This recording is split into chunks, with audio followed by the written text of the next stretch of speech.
All right, so we've sketched out a Bohr model. It's Bohr, B-O-H-R, as in Niels Bohr, not as in this is boring.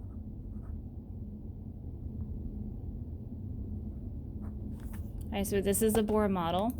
If you notice, we have our protons on the inside and our neutrons on the inside. Guys, this is called the nucleus. It's the nucleus.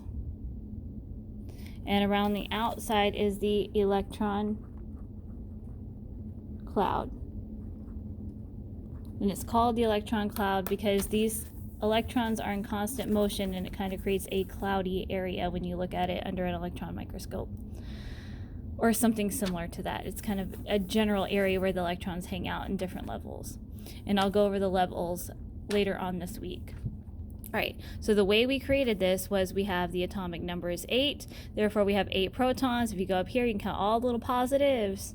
Remember, protons or positive, there's 8 of them in here. Then you have 8 electrons because we have an atomic number of 8, and if you count around the edge, we have 1, 2, 3, 4, 5, 6, 7, 8 electrons. And like I said, I'll explain this structure later on this week. Right now, all you need to know is electrons are in the electron cloud and protons and neutrons are in the nucleus. All right, in order to find the number of neutrons, remember we took the mass of oxygen, which, you know, is right here on the previous page notes,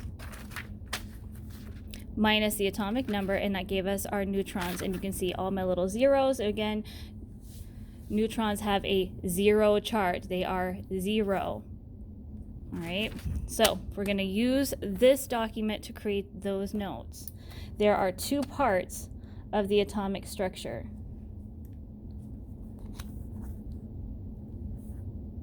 We have the electron cloud, and we have the nucleus. So those are the 2 parts of the atomic structure. So we're going to write electron cloud over here. And then we also have the nucleus. All right, within the nucleus, we have 2 subatomic particles. They contribute to the atomic mass. All right.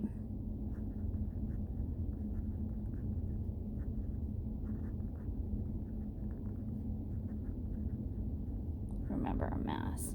All right, so the mass is protons plus neutrons.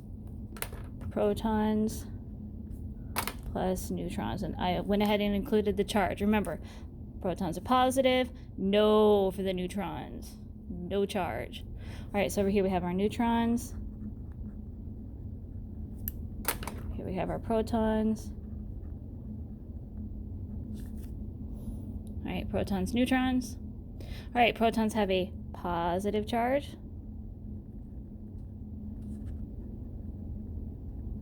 All right, they have our positive charge. And neutrons have our neutral charge or no charge. All right, notice I put no here. You put no there. All right, so neutrons have a neutral charge. Neutrons neutral as the same beginning prefix, neut. It means no charge.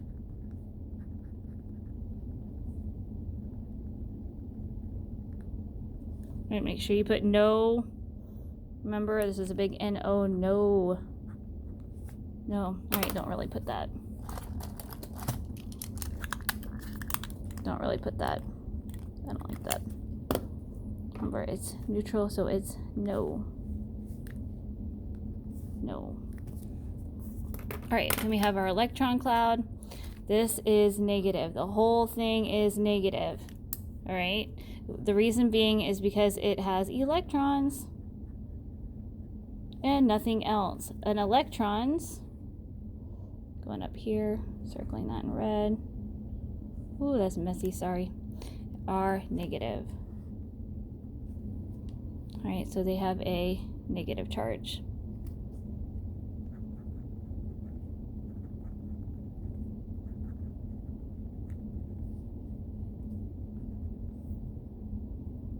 All right, now If I'm over here in the nucleus, we already said the electron cloud has an overall negative charge because the only thing in it are electrons. That's why I color coded it.